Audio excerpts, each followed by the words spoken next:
Is there any additions or deletions? I remind all members of council are obligated to declare a conflict of interest or pecuniary interest as per section 133 of the Westminster Charter regarding any item on this agenda. And I'll call if there are any additions or deletions to this agenda at this time. Not seeing any. I'll look for council's direction on the approval of the agenda. Council recommends. With the agenda dated June 10th, 2019, be approved. Seconded. Councilor Monroe. Any further discussion before I call for the question? Not seeing any. All in favor? Opposed? Carried. Moving on to item number 4, the approval of the minutes of the previous meeting. I'll look for direction from council. Councilor Monroe. That the regular council meeting dated May 27, 2019 be approved.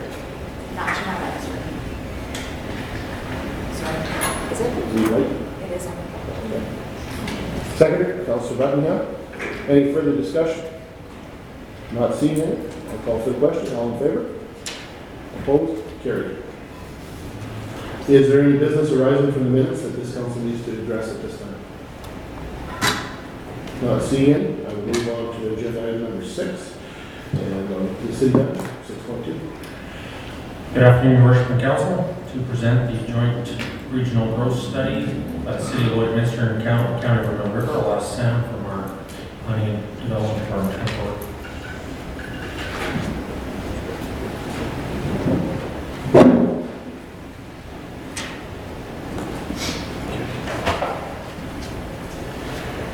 Good afternoon, Mayor and Council. Good afternoon, sir. The purpose of my coming before you this afternoon is to present the recommendation, staff recommendation on the joint regional growth study. I know the name has changed over so many times now. It started as a joint growth study, then we had joint regional growth study, went back again.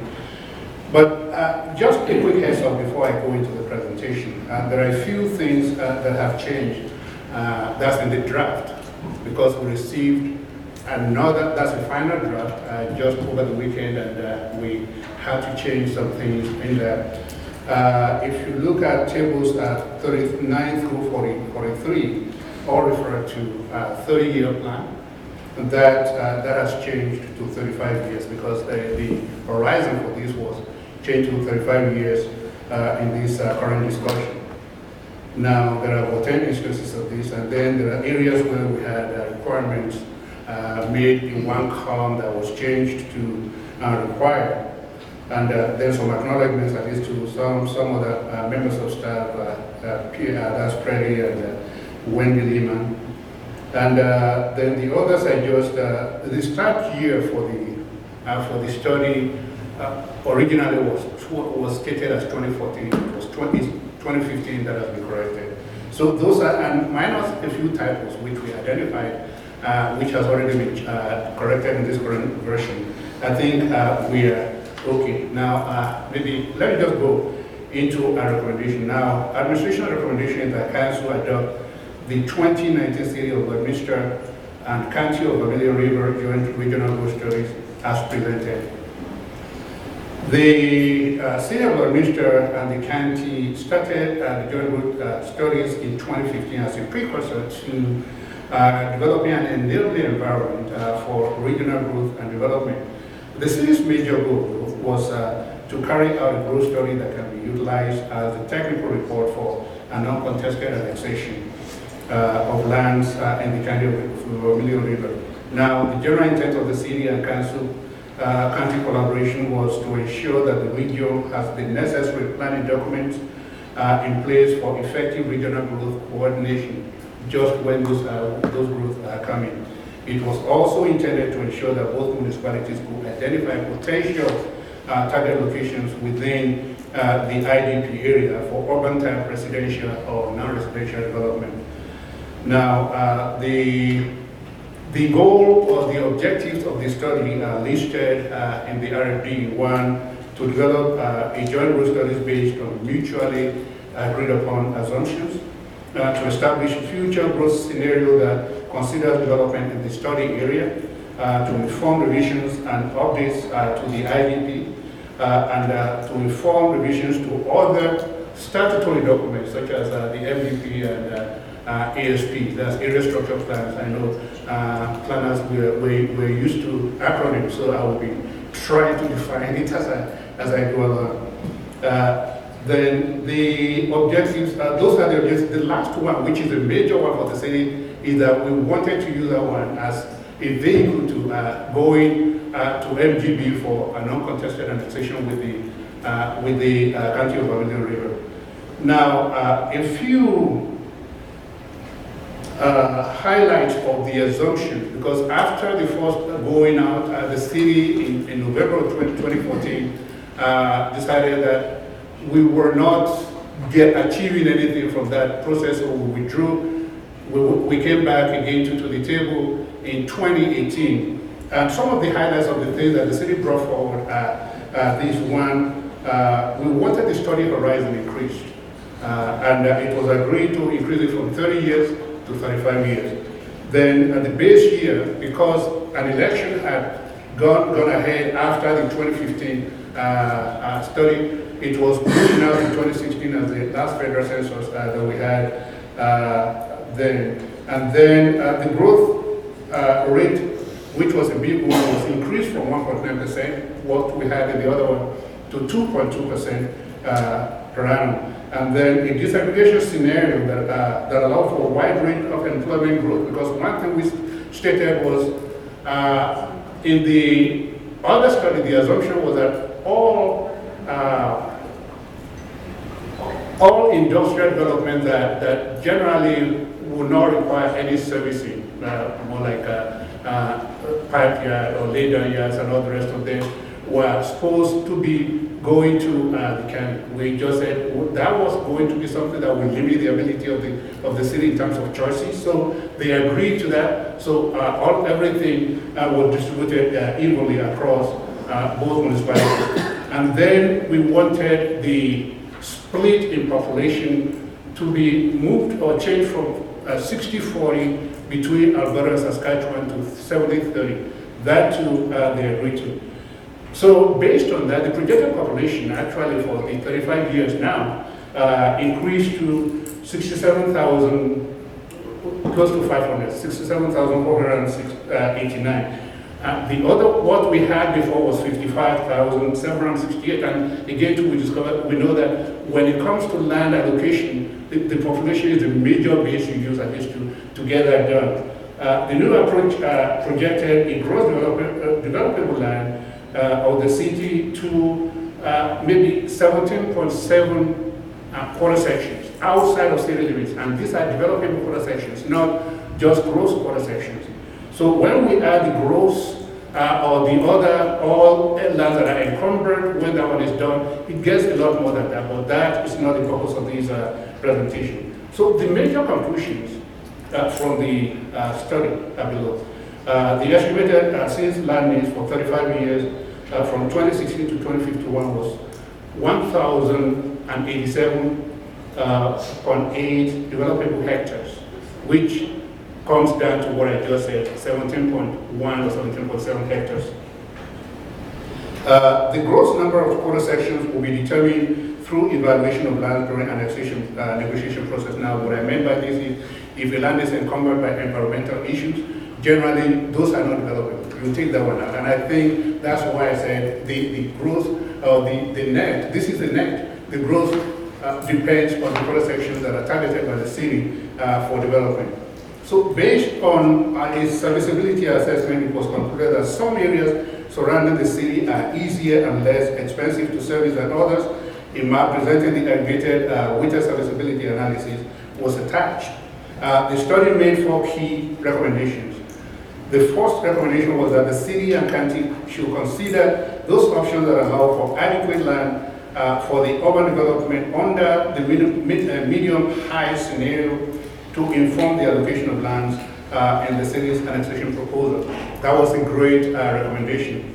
That the rural growth areas and corresponding land use and policy framework should be refined during the IDP process. That's practically things that are IDP related, and the ones that are actually annexation related, those are the ones we are going to deal with now. Now, that discussions around regional servicing and joint and development opportunities may take place during an update to the IDP. That's when we talk about what are we going to be jointly servicing, is there going to be an MOU, all of those things are going to be addressed at the IDP level. Then the fourth recommendation was that the reinitiation of the boundary adjustment / annexation process and accompanying IDP review and update be undertaken with full consideration of all materials and inputs generated throughout the entirety of the joint group studies process. And these should be undertaken in accordance with the provisions of the MGA. These are the four major recommendations. Now, going back to the fact that the city's major goal of participating in this study, that is the determination of land requirement beyond its border for uncontested annexation application, has now been, at least been made through what we now see as the current study. Then administration made two key recommendations. The first recommendation, or we consider two options. The first option was that city adopt this growth study as presented. This will align with the need to conclude the process since all the major concerns raised by the city have been addressed in this current version of the study. The second is that administration provide additional information and bring it back to a future council meeting. The implication of this is that further delay in the adoption of the study, since we heard that the county has already adopted it, will prolong the timeline for the city's annexation negotiation process. The JGS, or the growth study, is an important document required to back up the city's request for additional land beyond its current borders. There are some governance implications that was discussed. One part of the intent of the study is to utilize the document to inform updates. So we need to get a lot of district loyalty input into this to ensure that we are moving ahead with the right document. And updates to these documents will require the repeal. That means we have to, any bylaws at least that pertains to this, we have to repeal them before the adoption of a new bylaw that will replace them. Then the budgetary component of it, a sizable amount of money has been spent on this, but again, we have government grant, which, well, the money that's spent is actually shared 50% between us and the county of Amelia River. So that means we are not the ones bearing the burden of this study alone. The government actually came up with there's an ACP, that's an Authority Community Partnership grant of more than $50,000, at least to assist in the preparation of this study. So, in conclusion, I just want to go back again to say, based on what we have seen of this study, I was here when we started towards the conclusion of the other, or the time we withdrew from the other study. Now, based on what we have now, administration can confidently recommend that to council that we adopt this study as presented. Thank you. Thank you, Senator. Deputy Manager Stanton. Thank you, Your Worship. Just a point of correction, County of Vermilion River will be bringing this forward to their council on Tuesday, June 12th, or 11th. Apologies. They have not ratified or adopted this document as of today. Thank you. Questions, comments? Councilor Thompson. Thank you, Your Worship. I have a handful of comments on this, and actually one small correction that I'll get to at the end, but it's not that important. One of the things that I think is really important that we know is that this, the terminology has changed over the life of this. It's now a joint regional growth study, and it truly is a regional approach of how we got to this. It was a negotiation on the assumptions back and forth, and making sure that everyone was on board and agreed that there is sound logic and everything that went behind all these things. And I'd really like to commend our administration on identifying some of the areas where the assumptions maybe were not necessarily following any kind of historical accuracies when we're talking about the amount of commercial land that's on the Alberta side versus the Saskatchewan side. Also making updates for the number of years after several years have passed on from the time that this was actually started. So that there was a lot of really good work that went into it, and it made the committee's job very easy in terms of knowing and understanding that we were taking the right approach and it was balanced and fair to both parties, because there was evidence behind, you know, all the decisions and changes to assumptions that were made.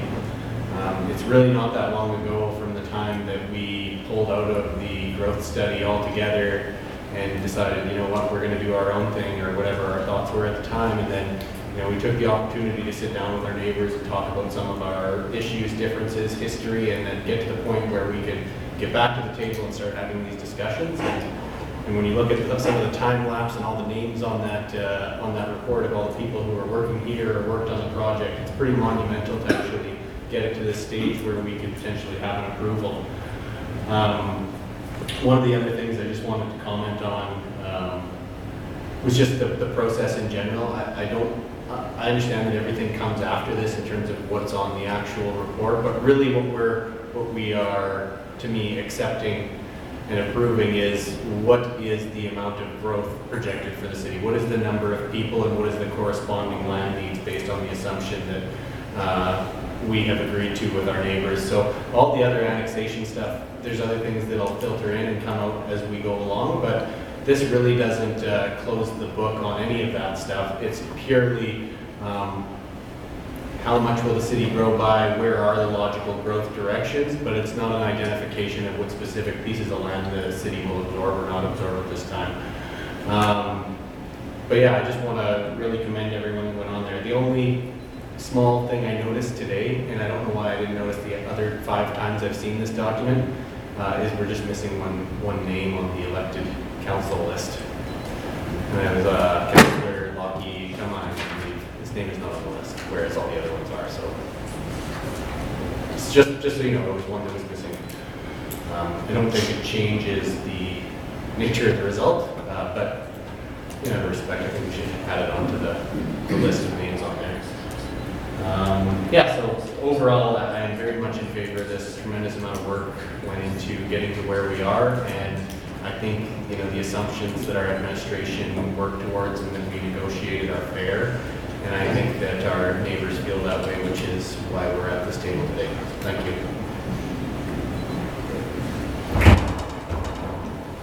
Councillor Fagin. Yeah, I agree very much with what Councillor Person said. Very true and eloquently done. As well as I know that there was a little bit of animosity previously with the 2 sides, and I wouldn't call them 2 sides, with our neighbors. And it's nice to see that that was overcome. And just by sitting down, being reasonable, it's been a long haul. There's no question. Going back in time, this started back in 2009 on an in-house study, and here we are many years later and about to get sign off on the joint growth study. So this is just the one part. There's much more to come. Councillor Monroe. I will just echo that, and just the amount of effort that has gone into people that are on that annexation negotiation committee. They've really done a great job, as well as administration, of bringing the council members that aren't involved in those negotiations on the day-to-day basis up to speed with exactly what's going on, give us the opportunity to ask any questions maybe about things that we didn't understand. It's a very lengthy document at 308 pages, but overall, the key points really stand out, and I just want to thank everybody that's really been a key player at that table, because I know it's been a long, tiresome go. Obviously, it's a decision that we all have to make at the end of the day, but for those key players, I really do commend you for the amount of effort that you've put into it. So, thank you. Councillor Fletcher. Yeah, I think a lot of positive has been shared about the process, and I think it's worth noting that it's actually been there's been a substantial growth in the level of trust with the dialogues through the process, shared understanding, shared commitment. And certainly, I think as we've gone through the growth study, one of the most important things that was highlighted repeatedly to us was that this growth study is an absolutely critical element going forth with the Municipal Governance Board when we go through the annexation process. This becomes sort of the foundation piece, and the fact that we've agreed to the changes, agreed to the numbers, agreed to those pieces in there, it just makes it easier. And I think certainly the intent has been to have a kind of a structured format and discussion where when we were said and done, we were both in agreement as to where we would be and what we would take forward and as a culmination of that dialogue. And I think getting to this part has been absolutely significant. So kudos to everyone. And again, it takes two sides to get there, but I'm certainly pleased with both sides and us being able to get to this point and agree on these critical pieces. Councilor McGinn, Councilor. Thank you, Worship. I think in something as large as this, what might be missed in the general public is why. And having this agreement put forward to the MGA board will really increases our chances of having an uncontested annexation. And that's what we're looking for. The cooperation between the two municipalities has got us to this point. A contested annexation can drag on for years and costs a lot of money.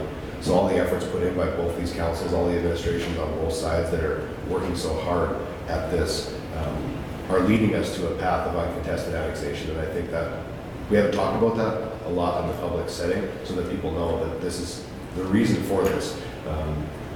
Shows great regional cooperation and has the potential to save a lot of time and money in the long run by all the efforts put in. So I'll just echo the kudos to everybody that's put the time into it so far, because that's the point, is that this is going to happen this way and as smoothly as humanly possible right now.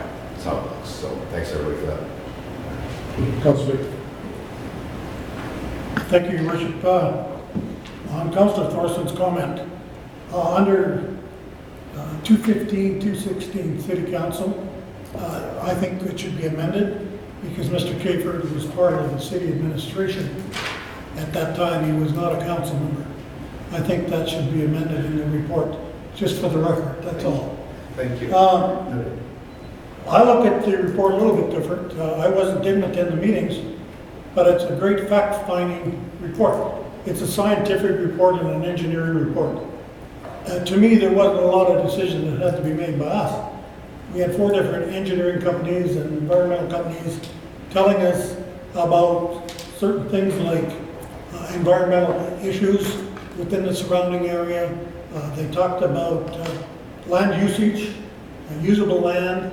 They talked about past growth over the last 100 years or whatever it was. And they talked about projected growth rates. So to me, it's an information package for whoever to go forward with. But the facts are the facts, and from day one, we wanted the facts. We wanted to know rather than guess. And I think that did a great job. And in spite of the 319 pages, there was a lot of good stuff in there. I don't know what you did on the weekend, but I was spent a lot of time in an armchair reading. And thank you very much for the report.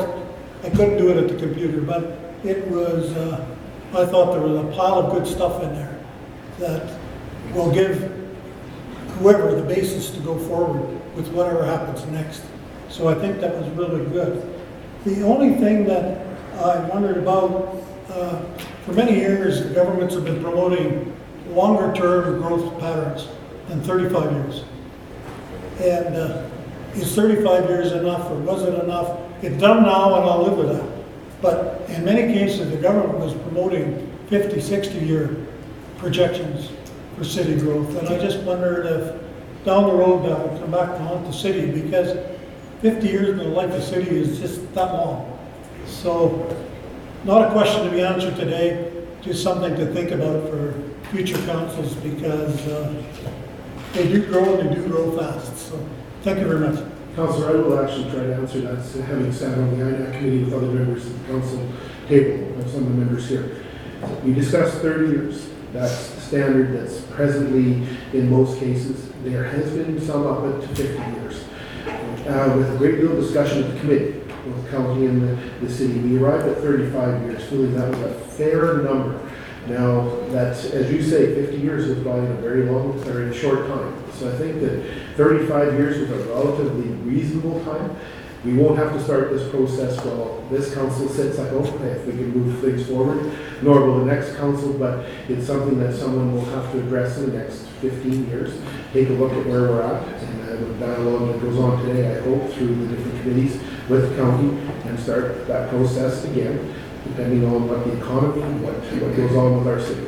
And I think that 35 years is a reasonable length of time for our team as well as the county to look at things, because we know a lot of factors could change in the next 35 years. That was why we did the arrival and agreement to 35 years. It was over 30, and it was under 50. And the MGB board has considered up to 50 years, I understand, in discussions with the consultants that are helping us through this process. At the same time, they felt 35 years was a respectable amount of time to look at that long-term projection. We know that we've seen so many things in just 2.5 years as this council, going on 3 years as our council. The city, but we look back over history, we know the city doubled in the last 30 years, so there's a lot of factors that will continue to play into it, but I think it's a good basis. It's a good basis. So I hope that answers that question. If I just may follow up on one thing, I guess that there was a lot of really good stuff in there, but the thing I really appreciated was the land usage report. Because any land can be developed if you spend enough money on it. But to get to a point you can't afford to develop it, because it's way beyond market value and it's way beyond reasonable cost.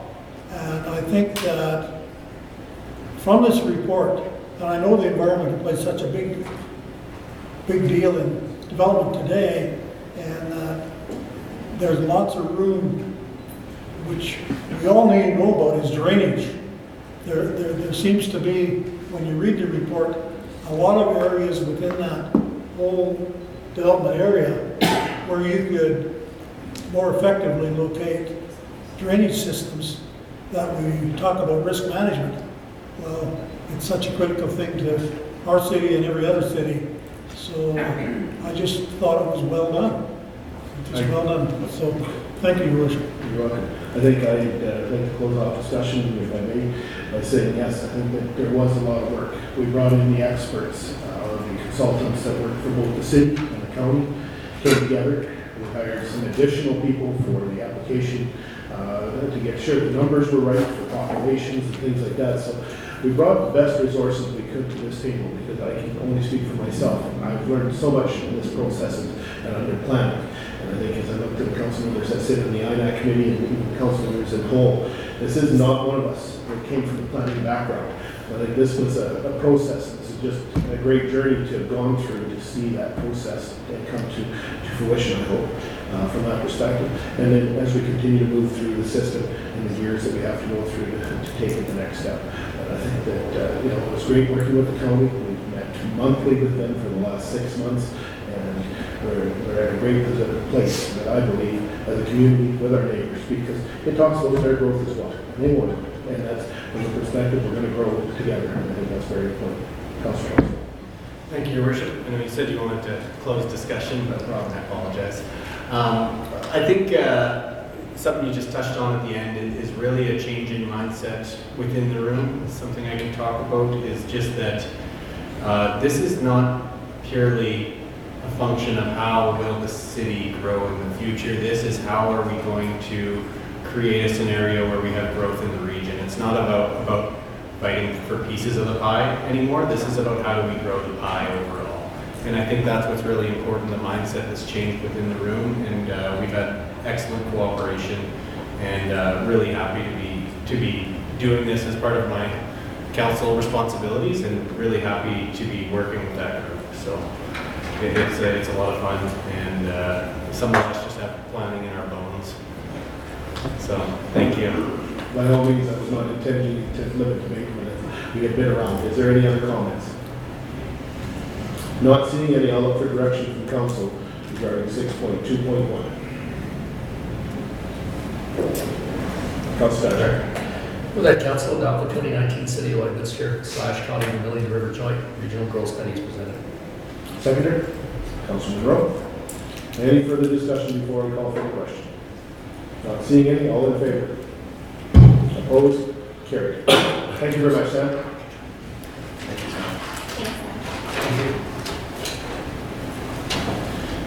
Moving on to the agenda, 6.3, City Manager.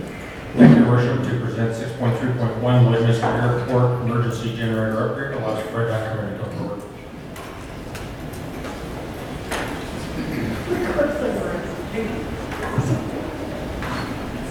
Good afternoon, Mayor and Councilors. Good afternoon, Fred. I'm here to speak of the airport emergency generator upgrade.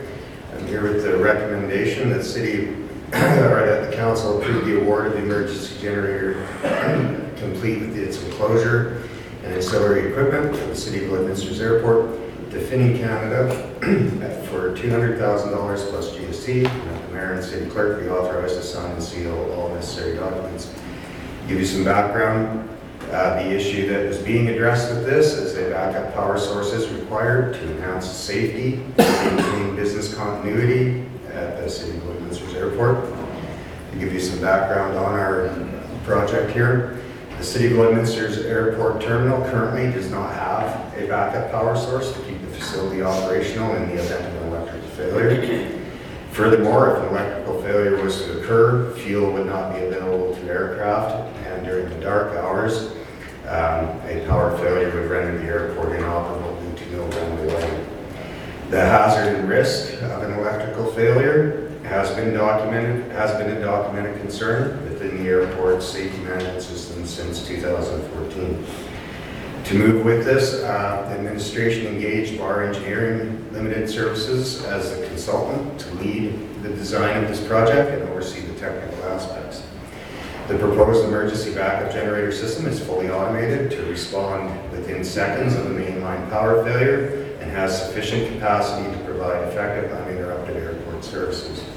The backup generator will add further value as the air terminal will then be able to act as an evacuation center in the event of a prolonged citywide power outage as well. The request for proposal was issued April 18th with a closing date of May 23rd, 2019. The RFP invited interested companies to submit a proposal to supply a generator, the electrical service equipment, and a building to suitably enclose the equipment. A total of 6 proponents submitted proposals and all were evaluated. A thorough analysis was conducted to determine the best supplier regarding the product suitability, service experience, related to airport backup power generation, and of course pricing. The evaluation criteria and weights are noted in Table 1 of this report. The scoring and the submissions of the scorings are in Table 2. So the evaluation process concluded with Finning Canada having the highest total evaluation points, but the second lowest price offering. Custom Power Generation offered the lowest price while scoring the lowest in the technical requirements to suit the project as well. So Finning Canada scored highest overall in comparison to the other proponents by meeting the equipment needs and providing references that demonstrate airport-specific backup power generation experience. So our 3 presented options would be that the council approve the award of the supply of the generator, complete with its enclosure and equipment to Finning Canada for $200,000 plus GST, or the council requests further information and we'll bring it back to another meeting, or council does not approve the award at all. There has been $300,000 capital budget for this project allocated, and we anticipate that with the $200,000 purchase of this equipment, we will still complete the budget within the project, or complete the project within the budget. Thank you, Fred. Questions, comments? Councilor Thorson. Thank you, Your Worship. Did the city do the tendering on this project, or was this done by the consultant? It was led by the consultant. Okay, I am going to declare pecuniary interest. Thanks. So thank you. Okay.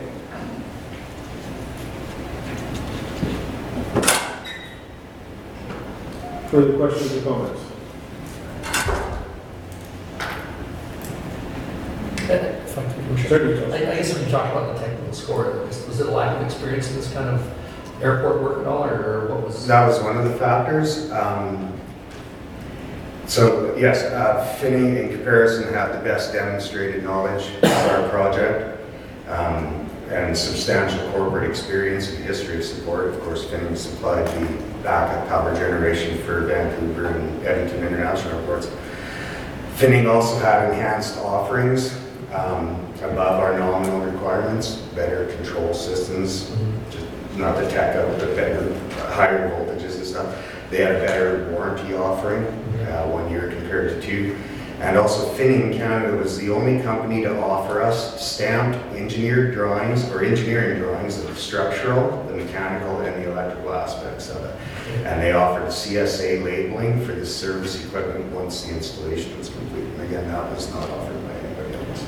So they're head and shoulders above the competition. So well worth the 30,000. Councilor Buckingham. Thank you, Worship. Thanks, Red. Maybe an off-the-wall question. Does this system, once installed, enhance the ability for our airport to be more attractive to carriers, service, that type of thing? Is it something that, I think a WestJet that's currently flying here looks at and saying, yeah, these guys are serious about this and maybe we could do a little more with them? Does that play here? I would agree so, because definitely delays due to power outages would be one less worry for them, for sure. So yes, I think it would certainly enhance our offering to them for uninterrupted service. Yeah, and the safety of it, of course, too. Absolutely. Being able to pump fuel and everything else you need to do, so I just wondered if it was something the carriers would consider a nice feather in our cap in their eyes. Yes, without a doubt, they would know that. Thanks. As you noted in the report, Fred, this has been on the wish list, I guess, since 2014. I appreciate the administration bringing it forward, because I think that the airport does play some very key parts to our community from an economic development perspective, but safety is critical. I think that's something this council's taken very seriously and will continue to take very seriously. Certainly from that perspective, having the ability as an emergency shelter be needed, I think that adds value a great deal. And I think at the end of the day, based on what you told us about the offering from Finning, it is a little bit more money than the lowest bid, but it's still the second lowest bid. And I think there's a lot of value associated with it, because those kind of items that you mentioned, including the additional warranty, I think is well worth having, because it's a backup unit. It's going to be run and tested monthly, I suspect, or whatever the standard operating procedures will be. But at the end of the day, having that kind of equipment adds value to our community all the way around. So thank you for bringing it forward. Any other questions or comments? Not seeing any, I'll look for direction from council on 6.3.1. Councilor Beckman. The council approved the award of the emergency backup generator, complete with enclosure and auxiliary equipment for the city of Lloydminster's airport to Finning Canada for $200,000 plus GST, and that the mayor and city clerk be authorized to sign and seal all necessary documents. Thank you, second. Councilor Buckingham, Councilor Baker, seconder. Any further discussion or comments? Not seeing any, I'll call for the question. All in favor? Opposed? Carried. Thanks very much, Fred. Thank you very much.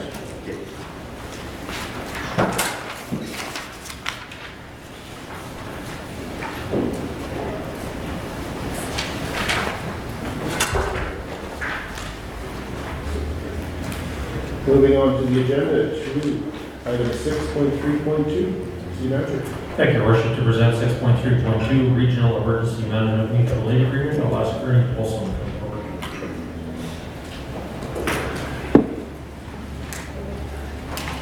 Good afternoon, Your Worship, Council. Good afternoon. Thanks very much for the opportunity to talk to you a little bit about the Regional Mutual Aid Emergency Management Agreement. I'd like to start with a little bit of an anecdote to kind of frame this report a little bit. We're all aware of the recent activity in the northwest part of the province, high level, Mackenzie County, Northern Lights County, and Manning, and all of those communities affected by wildfire. What hasn't made it into the media in a big way is the fact that the successes that we're seeing out there in large part are about the effective application of regional mutual aid that they have had developed for a large number of years. What we're presenting today is emulating those best practices, putting our own spin and stamp to that to make sure that we're as prepared to respond wherever in the Northeast that emergencies might call. So we're here to seek council's approval of a regional emergency management mutual aid agreement. The city has been leading a conversation over the last 18 months with regional partners all over Northeast Alberta, Northwest Saskatchewan, from the Northwest Territories to Semlec, and from North Battleford to Vegreville and all points in that big oval. The point of that has been to develop this agreement, and we're at that point today. In May of 2018, we brought forward a GPC committee report seeking council's permission to pursue this agreement and this concept regionally, and we were given direction and support to go ahead and do that. Some really important principles of the agreement are: it is a best effort agreement, which means that no municipality or Métis settlement in the agreement is required or obligated to provide resources that it simply cannot, or that are not in the community's best interest. They are very specific. Approvals processes and offers of assistance must be approved through the city's chain of command, and certainly for activation of this would include direction from the city manager and perhaps council. It establishes the authorities to act or to enact the resource sharing aspects of the agreement, retains control of our resources within the city or within the specific originating jurisdiction. We'll go up and work within their command practice, but our resources remain in our direction and control at all times. It establishes cost recovery processes, which is really, really important, so that everybody, both those that are sending assistance and those that are receiving it, have a really good understanding of what the cost implications are for their jurisdiction before and as they're making those decisions. Clarifies administrative roles and understandings, including indemnification, confidentiality, and privacy responsibilities. One of the really big concerns when we're out on a major event is not everything goes as smoothly as it should. The people that will speak to it is the authority having jurisdiction, not everybody that showed up there. And this agreement provides for that. The agreement is modular in nature. We don't anticipate that all of the jurisdictions that have been named will sign on the dotted line here anytime in the next couple of weeks. The last one of these major agreements I was involved with took us 5 years to get 29 municipalities signed up. That's okay. That's just the way it is, and the agreement allows for that, and you can add signatories as they feel comfortable or as needs pushed.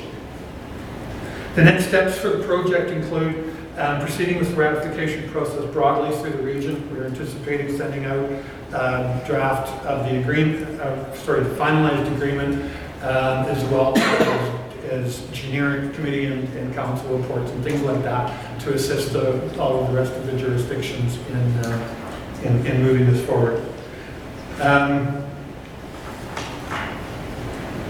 One of the key groups that is missing from this conversation is the First Nations communities in that broad region. That is not an oversight. That was a specific decision. First Nations operate under separate legislation and governance, and there's a need to have a specific conversation with them to make sure that whatever we bring forward to them actually legitimately fits their needs, their legislation, and their cultural and traditional requirements. We will have those conversations in an ongoing matter and then sort out the methodology of linking them to this agreement. Because it is important that they're both able to access the resources that we can provide, and vice versa, that we're able to access the services and knowledge and wisdom that they can bring to us. So in terms of options, there really are three. The council approved the Regional Emergency Management Mutual Aid Agreement as presented. So this will see a formal rollout and move forward. The council approved the Regional Emergency Management Mutual Aid Agreement with amendments, and that just means we'll fix that which council would like to see directed. And then finally, the council not approve the Regional Emergency Management Agreement, and which would leave us without an effective emergency management mutual aid in this area. Thank you. Questions, comments? Councilor Martin. Thank you, Worship. Just one on page 8 in the agreement. Maybe nitpicking, but all the other Saskatchewan RNs are listed with their number, and Wilkins is not. It's missing there. So there's going to be 472 on page 8. Okay. The second thing I wanted to just... 40 times is the one, yes. The second thing I just wanted to talk about, or have you talk about, is we talked about the absence of the First Nations on this agreement. Maybe you could speak to the Métis settlements that are listed here in comparison to the First Nations, just to make that a little clearer. So Métis settlements, thank you. That's an excellent question. Métis settlements are under the Métis Settlements Act. They're only on the Alberta side of the border, and the Settlements Act is very similar to the Municipal Government Act. So their decision-making processes and approvals processes look remarkably like the municipalities. So it's easy to build them in. First Nations are under federal legislation, the Indian Act, and a whole wide range of other constraints that makes it a much more complex environment in which to get agreements and to move those agreements forward. Good, thank you. Councilor Baker. Thank you, Worship. To me, this is an automatic. If you think of Fort McMurray Fire, we had people up there. Whether we had an agreement or not, we went, and that's the way it should be. When there's an emergency, because people's lives, you know the story better than I do. Slave Lake, there's many of them like that. And I just think it's an automatic that when there's a disaster, there's a disaster. And right down to the disaster in southern Alberta with the flooding in South Calgary there through the valley down there.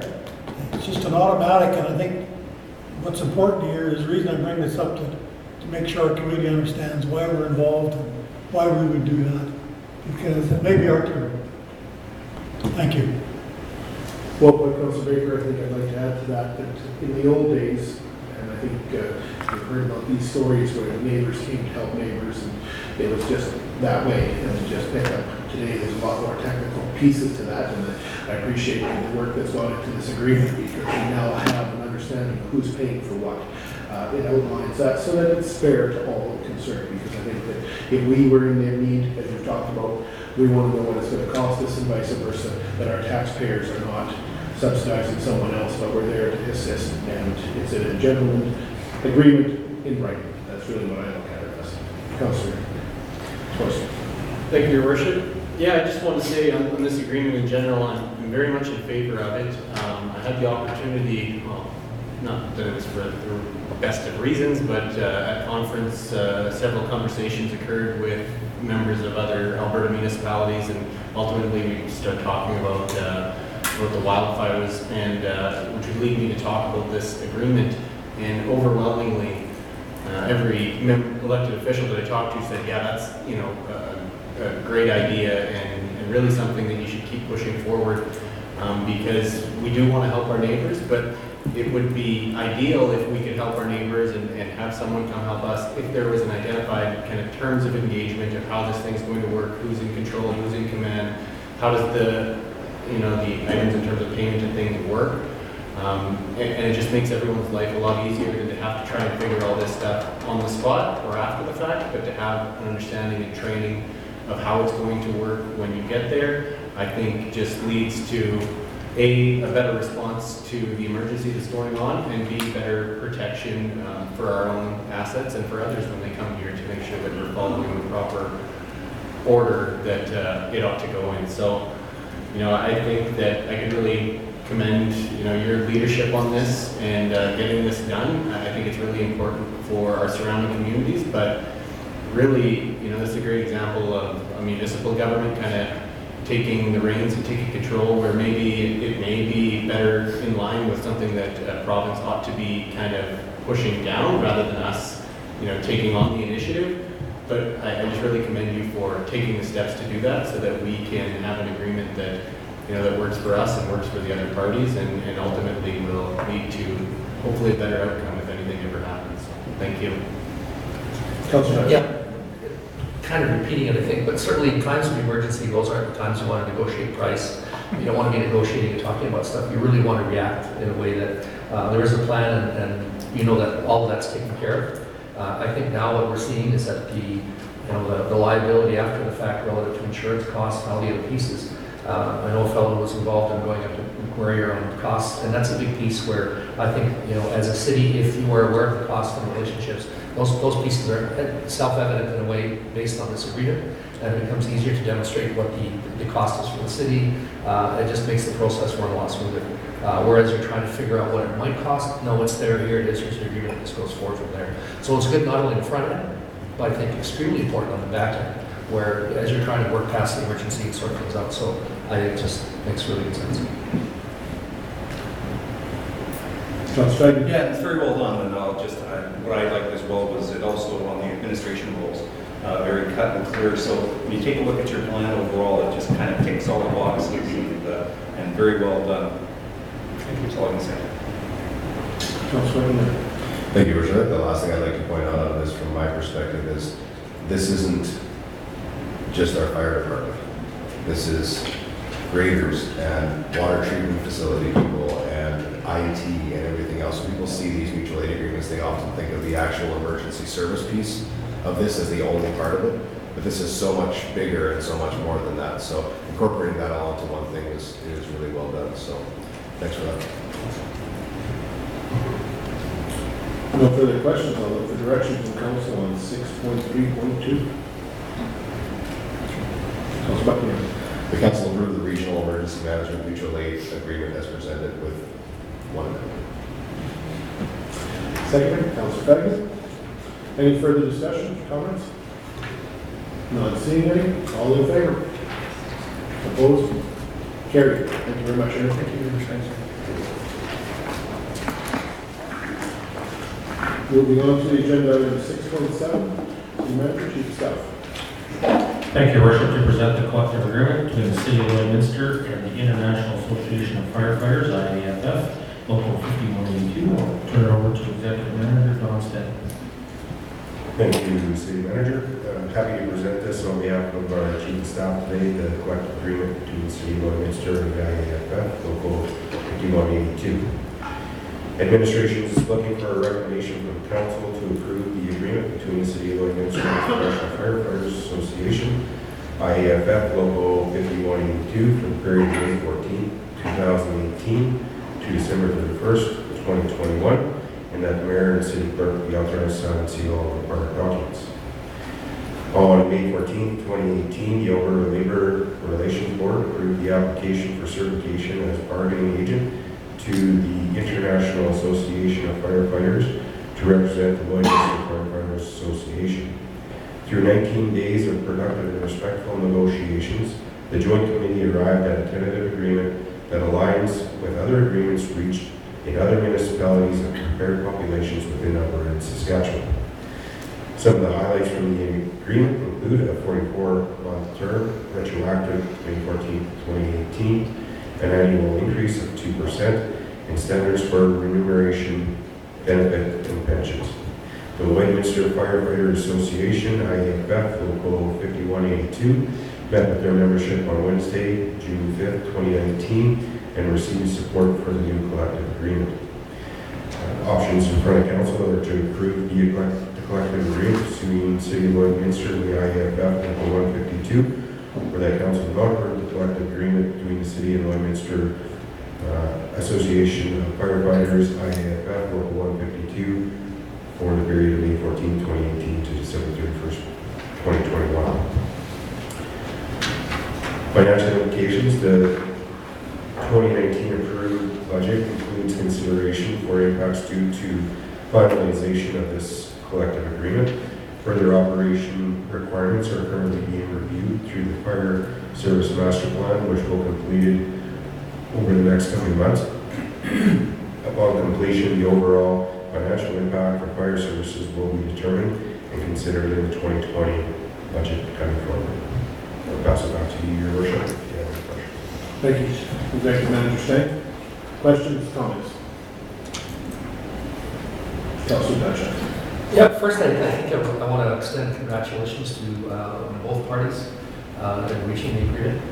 Negotiations can, find a way to get resolved, or they end up in someone else's desk through mediation or a variety of other ways to get resolution. And being able to come to an agreement locally here with the partners on our staff here, I think, again, it's always a good place to be at the end of the day, where the relationships at the front end and the back end are good. And I think it's important to note that we all work for the same place, one city, one team, and that's been a piece that we've heard over and over again. So congratulations to both groups. We know it's a brand new sort of event process with, having our firefighters part of the AFF in this capacity, and I guess it's part of the journey that we have ahead of us here. So I'm glad to see our first go at it was positive and successful, and that bodes well going forward. Thank you. Any other questions or comments? Councillor Thorson. Thank you, Your Worship. So I guess I'd like to echo some of what Councillor Diachak was saying as far as being positive that we could come to an agreement. And in the grand scheme of things, it did take a while for everything to actually happen. But when you look at 19 days of negotiation, that's actually really positive in terms of what the two parties were able to do, get together and come to a point where they could create an agreement that both sides could be happy with and kind of carry on in a positive relationship. I know there's always a risk when things like this happen that you can, really get a nasty relationship right off the bat, and that's the farthest thing from what this council or administration wanted. So I just think it's really important, as we look at this, because it has been, complicated, and there are feelings involved with it. It's just that, from my perspective, I really value the work and the service levels provided by our firefighters. And this is just a continuation on the path of having improved service levels and improved safety for the work that the firefighters are doing. And in the long run, after we have all of our master plans and operational reviews done, I'm really looking forward to what level of service we can accomplish together from the preventative side of firefighting all the way through actually, having the right number of people on the truck to the right number of people fighting a fire and doing all that in a safe way that saves assets as well as helps save people. So I think that it's a really positive direction. So that's all. Thanks. Any further questions or comments? Not seeing any, I'll look for direction from council on 6.7.1. Councillor Diachak. Move that council approve the collective agreement between the City of Lloydminster and the International Association of Firefighters, IEFF Local 5182, for the period of May 14, 2018 to December 31st, 2021. Let the mayor and city clerk be authorized to sign and seal required documents. Secretary? Councillor Gill. I'll call for any further questions last time. Not seeing any. All in favor? Opposed? Carried. Moving to the agenda. Item number 7 is the correspondence report. Item number 8 is mayor and council reports. I had the opportunity to attend the Federation of Canadian Municipalities Convention in Quebec City with Councillor Thorson. It was a well-attended convention and it set records for the number of attendees. Certainly there was a great deal of discussion around Canadian energy. It was well attended by, like I say, from across Canada. I've had several personal discussions with councils and mayors from across Canada, and certainly a lot of positiveness about Canadian energy and the resources that drive our community, as well as agriculture and other pieces.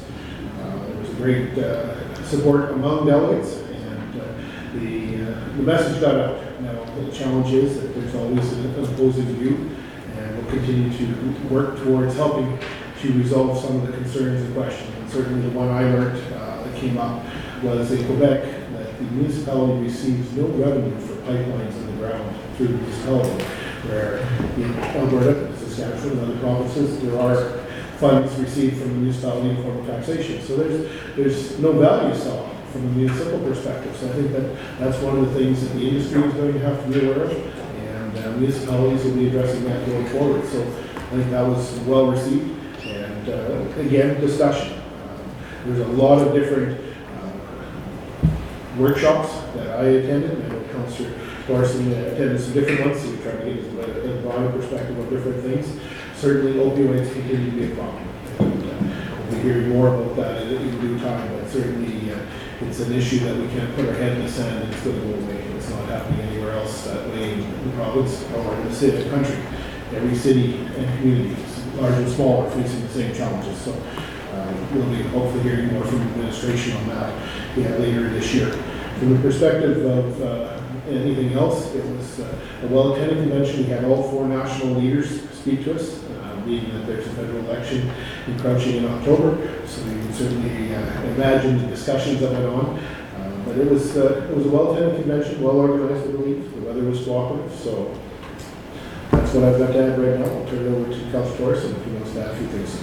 Yeah, thank you, Worship. Yeah, overall, I think it was a fantastic opportunity to learn and make connections with other elected officials across the country who have, same or similar problems, and a lot of the workshops I found very valuable. Some of the things I wanted to speak to specifically was there was some stuff around a lot of the rural kind of economic development stuff. When you apply it to the country overall, a lot of that stuff actually applies to, a community like ours that's kind of in between 2 larger communities. So there was a lot of good, valuable information around, what different communities are doing around broadband and things like that, and different kind of ways to promote tourism in areas that maybe aren't traditionally thought of as the tourism hotspots, but it's very interesting, some of the stuff that I got from it. And then one of the other things that, one of the other ones I went to was in regards to landfills and plastics, and it's actually very, very apropos considering the news that the federal government put out today as far as banning single-use plastics by 2021. And there was a session, I'll have to get the information and share it with the rest of council as far as creating what's called a circular economy around plastics. It's pretty complicated. I'll probably have to translate it because it was in French as well. So it was very interesting, but at the same time, extremely valuable information, especially as we deal with our own issues around plastics and single-use plastics in our own landfill, and then how we respond to, I guess, increasing regulations coming from these things as well. So I'm assuming most of that's going to hit more the private sector, but still there's going to be our municipal role that has to be played in that. And one of the other things that I think was most important was just getting the opportunity to wear the t-shirt that said support Canadian energy and wear the button around town, and when you weren't necessarily at a specific function related to the conference and you went out for dinner after it was done, still having the button on and having a conversation with just regular folks around Quebec who are interested, when you have one that says let's talk energy, and just getting the different perspectives of people around. And I learned a lot just about even my own way of how I look at the world just from having that experience in terms of balancing the revenues that we want from it and the growth in our economy, and balancing that with what the economy of the future looks like and how are we going to get there, as well as still being stewards of our own climate. So there was a really good, positive, balanced discussion that went on, I think, at that conference, and it happened early and often. And I found, actually, even from one of the sessions we went to, is that people often regard Quebec as not being in favor of Canadian oil or something along those lines. That's not the perspective I got there.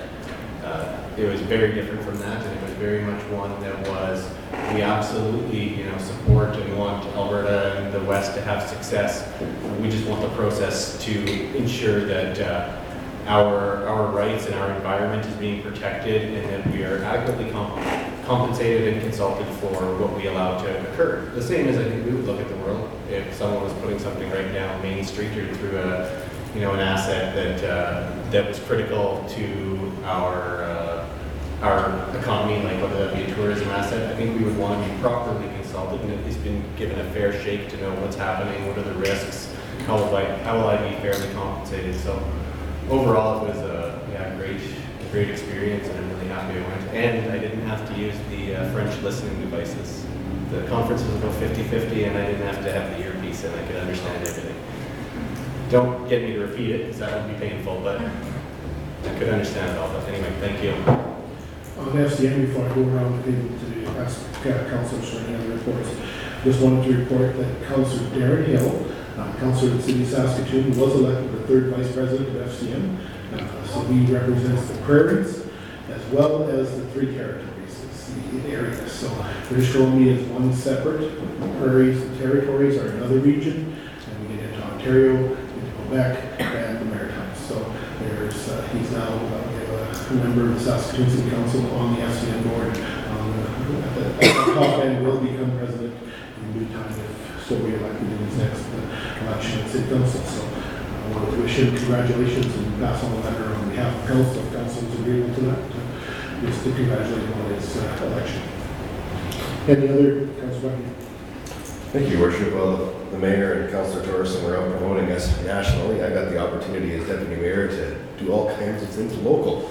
And I wanted to take an opportunity quickly here to thank those people that had me out over the last few weeks here. The Alzheimer's Walk, the Bike with the Mayor, event that the mayor and I attended was well attended, which was great. Last week on the 29th, I got to cut the ribbon on the newly renovated Lloydminster Sexual Assault and Information Center. And if you've never been in that facility, I can tell you it is quite something. And they'll welcome you in there if you want to take a look around. You have no idea what's in that heritage building. If you hadn't got a chance to get in there and take a look, it's very, very well done, thanks to the support of a few nonprofits or a few organizations that support nonprofits in this community. It's really quite something, so I encourage you to go see Tammy and her staff over there. If you'd like to get in and see it, they'd be glad to give you a tour. I got to attend the 60th anniversary of the Lloydminster Catholic School Division as well, where they had over 200 or 2,500 students out in the Holy Rosary Field, so that was great as well. The 31st, I got to go to the Lakeland College Convocation, where 281 students graduated from the Lloydminster campus that day, so very big turnout there, and it was great to see all the successes, and also the Distinguished Citizen given to Mrs. Holtby. That was a very cool thing to sit beside her and watch her go through the process of having that honor bestowed on her, so that was awesome. And then I got to mess up people's coffee orders at Camp Day for about an hour through Tim Hortons. So thanks for your patience, and I've done that a number of years now, and I'll never complain about waiting in line for coffee because you have no idea what it's like on the other side of the counter. So thanks for having me out for that. Thanks, Councilor, for filling in my boots. I appreciate it. Any other comments from council? Any other reports? Councilor Baker? Well, if I may just follow up on something that was said about recyclables, plastic world. And our sort program that's coming out, only 1 and 2 plastics can be recycled now, and 3 to 7 can't be. And I looked at a documentary over this weekend, and Councilor Bagley and I were talking about this issue just the other day, somewhat. And during your presentations, was this brought up at FCM? Councilor Torreson? But, yeah, they talked about the problem. We're going to cancel it. You're going to stop making it. That's going to be a tough sell. But the problem is, how do we recycle that stuff? I understand, and I have no knowledge, that you can recycle that stuff, you can turn it into oil. But you saw the documentaries on the oceans and the amount of stuff there's how many million bags a day go into the landfills. And I think that sometimes we're chasing the carbon tax. I don't know what that is. But I think we can chase plastic. And if the federal government took a beat on that, they might be better off. They might get more success. But at the end of the day, the manufacturers are using these products. They're going to get paid one way or the other for producing or using those containers. It's part of the cost. But at the end of the day, as municipalities, regional landfills, or say in a province you have 3 or 4 plants that can process all this plastic and make the fines high for dumping, because it's unbelievable. I'm sure you've all seen the documentaries on television, and there's millions of these, billions, I guess, millions, I don't know. But I'm really worried about that, saying, where is it all going? Because it never really, how long does it take for it to, if it ever goes away? I think, Councilor, you've hit a very good point, and I think there's going to be more discussion at this council table. Yeah. There's going to certainly be a lot of discussion we heard today federally. And I think the provincial government are also going to be looking at options. Certainly, it is a hydrocarbon that makes plastic. It's a derivative. So from that perspective, there is some potential. Now it's a matter of technology catching up. We know what's happened. China has turned that market off. Philippines has been in the news. Thailand. Several countries now are refusing to take those additional plastics that we're exporting. You can't blame them. And you can't. So there is going to be something that's going to come forward. I think your concern is well noted. Certainly, we'll be challenging administration as they will be challenging us, I'm sure, back. And we go. We're not going to solve it ourselves, No, but it's we can gonna be be- part of the, Part of the process. Looking into it. Yeah, absolutely, and ensuring that we're trying to gather that information. what are our kids going to have 50 years from now? It will be very interesting, that is for sure, so. Great, point thank well you very taken. much for it. With that, is there any other council reports? Not knowing any, is there any other matters at this time that this council needs to address? If not, I will look to inquiries from the media. Thank you, Your Worship. If you'd like to speak with yourself, and others, and Councilor Buckingham. Thank you. I will look then to council for direction on a recess. Motion for recess. Councilor, thank you. Seconder? Councilor Fagin? All in favor? Opposed? Carried. I didn't